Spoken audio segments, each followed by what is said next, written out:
Ça va vous concerner, Clémentine, vous qui êtes une maman, puisque ça concerne les jeux vidéo. Il paraît que les jeux vidéo peuvent être un danger pour la santé. Regardez l'enquête de Julien Dugas, on en discute dans un instant avec un psy. D'après une étude récente, en France, 16% des internautes sont cyberdépendants. Parmi cette tranche d'utilisateurs compulsifs, une tribu est depuis quelques mois particulièrement source de curiosité, donc d'interrogation, les joueurs en ligne. Les jeux en ligne, un mystère pour ceux qui ne pratiquent pas. En même temps, on est loin, très loin de Pac-Man et autres Space Invaders de papa. De plus en plus, il y a ces jeux auxquels on joue sur Internet. Pour la simple et bonne raison, d'abord l'explosion du haut débit, et puis toutes les nouvelles consoles qui maintenant peuvent se connecter à Internet. Et on a donc des jeux en réseau, ce qu'on appelle des jeux massivement multijoueurs, où on peut jouer avec des dizaines de milliers de joueurs en même temps. Des jeux à univers persistant. Un univers persistant, c'est quoi? Quand on arrête de jouer, l'action continue à se dérouler avec les autres joueurs qui, eux, sont restés connectés. Ça passe par la gauche. Ouais. Putain, je suis mort, j'ai pété les gars. Un des problèmes, à mon avis, c'est que les résultats ici sont proportionnels au temps. C'est-à-dire, plus on va passer de temps devant son écran à jouer, plus le personnage va monter, plus on va avoir du pouvoir, plus on va pouvoir être un leader dans la guilde, etc. Et on va se retrouver, effectivement, avec des responsabilités par rapport aux autres joueurs, avec des rendez-vous qu'on ne peut pas rater. S'il y a un grand combat où il faut être tous, il faut bien être là, etc. Et ça devient extrêmement prenant, ça devient comme une activité professionnelle. Une activité qui parfois peut virer au cauchemar. Depuis 2005, en France, 2 garçons de 22 et 21 ans ont été hospitalisés en service psychiatrique pour avoir abusé de ces jeux. Progressivement, ils avaient fini par se déconnecter du réel et étaient devenus leurs personnages virtuels. Il y a des quêtes qui peuvent durer 6, 7, 8, 12 heures. Donc après des week-ends et tout, on peut rester des fois une nuit sans dormir. Le week-end passe comme ça, on s'en rend pas compte. Vu le temps que prend un jeu online et l'investissement que ça demande, il est difficile de concilier et le jeu online et une vie familiale bien construite et tout ça, et d'avoir des loisirs à côté et un travail. J'ai tué Faust. J'ai tué Faust. Pour pallier à ce risque d'addiction, les éditeurs de jeux commencent à réagir. Certains éditeurs nous ont raconté que dans les prochaines versions de leur jeu, par exemple, quand le jeu constate en ligne que vous êtes connecté depuis des heures et des heures, vous allez voir que l'efficacité de vos armes, l'efficacité de vos sorts va baisser. Donc il y aura de moins en moins d'intérêt à faire de très longues sessions de jeu. Évidemment, le cas de ce Coréen mort d'épuisement après avoir joué plus de 50 heures en réseau reste une exception qui fait certes réfléchir, mais attention aux amalgames faciles.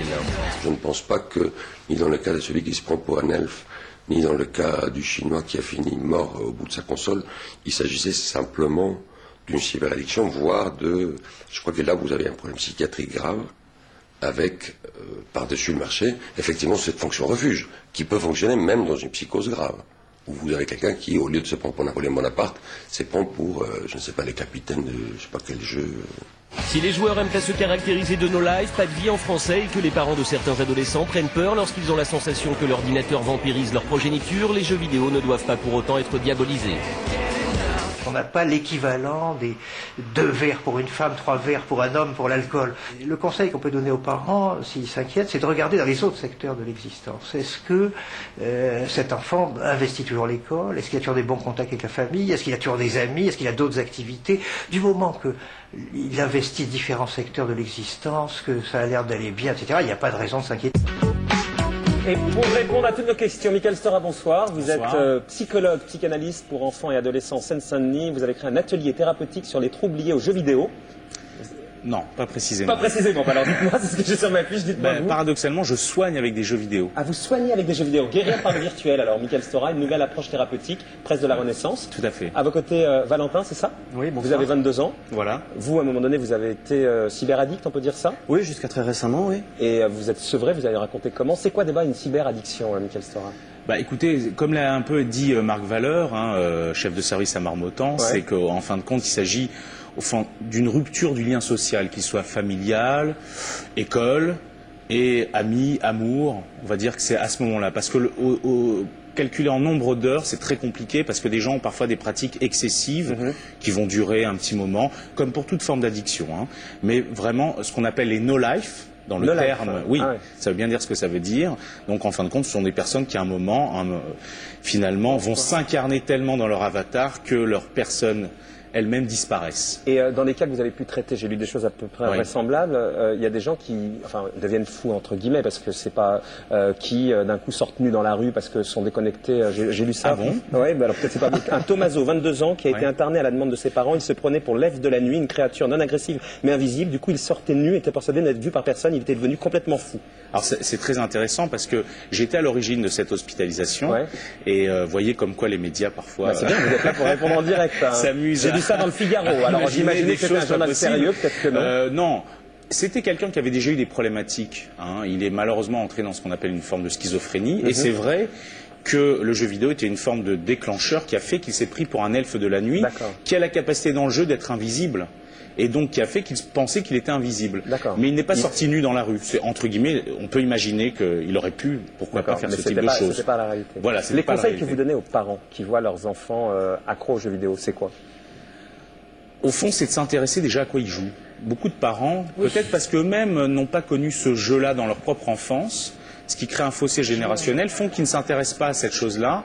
Et finalement, je pense que c'est intéressant vraiment qu'ils s'y intéressent. Là, vous êtes largué, vous, Clémentine, par exemple, avec les trois... Non, pas du tout. Non, excusez-moi. Non, mais avec vos trois enfants, non. Mais c'était une loi à la maison de faire très attention. On parle. Moi, j'aime bien qu'ils me racontent les jeux. Je joue avec eux. C'est un grand truc. Bah oui, c'est-à-dire qu'on communique parce que vous parlez de ça comme une drogue tout à l'heure. Parce que comme vous avez vu, c'est comme une drogue, quoi, en fait. C'est ça. Donc voilà, et c'est juste de parler et de partager les jeux. Ah, vous êtes d'accord? Quelquefois, et faire des parties. Et il y a quelqu'un qui a dit tous les joueurs sont pas des malades, sont pas des malades mentaux. C'est vrai. Moi, on a des copains, des enfants ou moi, qui viennent et quelquefois on fait des parties. Mais je les emmerde parce que pour le temps. Je ne veux jamais qu'ils restent au-delà d'une certaine période. Le temps là-dessus, c'est évident que ça devient un nouvel enjeu d'autorité. Donc à partir de ce moment-là, on voit bien que... C'est plus le choix que le temps d'ailleurs, non? Le choix d'une autre activité à un moment donné. Mais justement, bien sûr. C'est évident qu'il y a un moment où les parents se doivent sûrement de poser des limites. Oui, puis d'être là. Est-ce que le jeu en réseau... Pardon, Richard. Est-ce que le jeu en réseau, puisque maintenant on voit ça beaucoup, les gamins qui jouent en réseau, les ados qui jouent, c'est plus dangereux parce qu'autre chose? Oui, évidemment. Ce qu'on observe, c'est que moi, je reçois... On va dire 80% de ma clientèle maintenant sont des accros aux jeux vidéo. D'accord. Et c'est vrai que ce sont tous accros à ce qu'on appelle des jeux online, avec cette chose particulière qu'il n'y a pas de fin. Donc c'est un évitement, d'une certaine manière, à ce qu'on appellerait des formes d'angoisse de séparation. Valentin, c'était là-dessus, vous jouiez en réseau comme ça? En fait, j'ai tout testé. J'ai testé les jeux en réseau, les jeux en console, et c'est vrai que mon addiction est venue principalement de ce genre de jeux en réseau.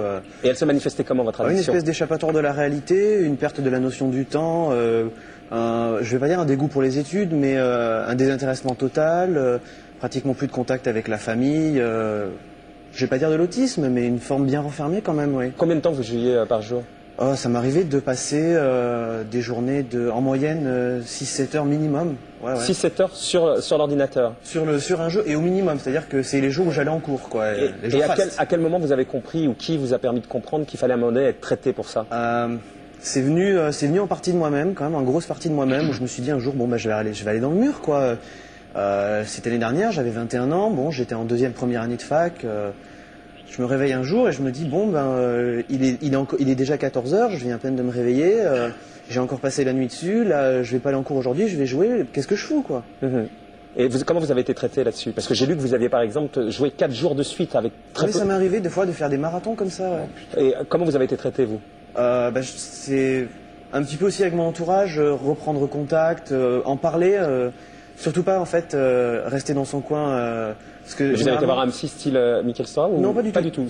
Aucun psychologue. Moi, c'était vraiment un gros travail sur moi-même et une espèce justement donc d'ouverture vers les autres, se forcer à déconnecter en quelque sorte, à débrancher le câble. Richard? Oui, je voulais demander, vous faites une différence entre ces jeux-là, les jeux virtuels, et les jeux de football, par exemple, la composition des équipes, le choix, tout ça. Est-ce que le danger est le même quand les... Oui, dans les jeux d'aventure ou de sport. Ah, pardon, les jeux de sport sur jeux vidéo. Ouais. D'accord. C'est évident. Alors, j'ai envie de dire que là, nous avons ce qu'on appelle un vrai joueur. Il y a une typologie incroyable en jeux vidéo entre les jeux de sport, ce qu'on appelle les FPS, First Person Shoot, les Real-Time Strategy. C'est évident qu'on a presque envie de dire, je connais des gens, puisque j'ai créé un observatoire, où des chercheurs travaillent au fond sur qu'est-ce qui différencierait quelqu'un qui va choisir tel jeu et pas un autre. voir dans mon travail, lorsque par exemple quelqu'un vient, je lui demande au fond aussi quel personnage il va incarner. Là, il y a une question qui passe par SMS. Que doit-on faire quand on voit un proche jouer